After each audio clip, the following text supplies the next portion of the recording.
Wow! Ganda naman ng bahay na to. Sino kaya may gawa nito?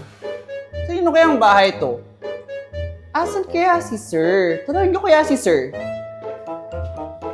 Uy! Ay! Sir! Si Sir.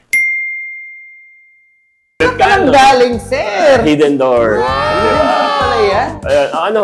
Bakit ka nandito na naman? Sir, gusto ko lang tanongin kung kanino ba to? Sino ba gawa ng bahay na to? Ito. Ang interior fit-outs nito is made by Excellent Home Decor. Tayo So, pala tayo yan, nag-design ng Sir. interior fit-out. Itong bawat kwarto at saka ng third floor. Okay, so as you can see here, pakita mo, montage. Ang ganda nito, Sir. Yan. Ano ba tawag dito, Sir? Ang tawag natin dyan, so punta tayo dito, dyan ka lang.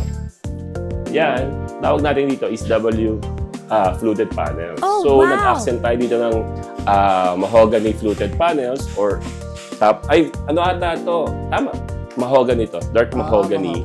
And then, meron tayo dito headboard, then yung side table natin. Nagmukha siyang hotel look. So, yun. So, ayan, nilagyan natin siya ng mga wall lamp here. Kaya nagmukha. Then, yung mga outlets natin, as you can see, nandiyan yung mga switches and outlets. So, convenient para doon sa mga natutulog.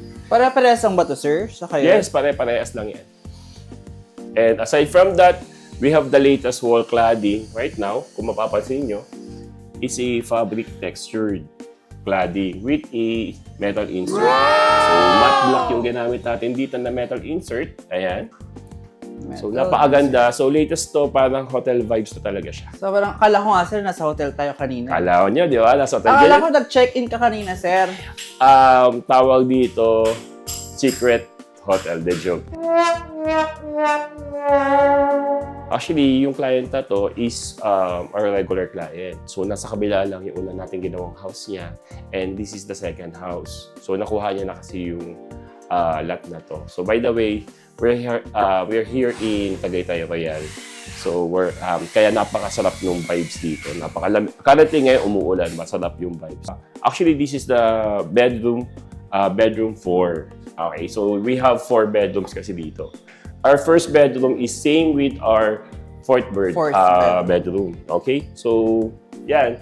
Ang pinagkaibahan lang nito is mas malaki kasi yung width netong wall na to. That's why we have 3 side table here. So, we have same na queen size bed and also a single bed here. And then, sa atin din, the headboard na leather finish here. Isa sa kinagandahan ng leather finish natin or paggawa natin ng headboard is that pwede siyang tanggalin. Wow!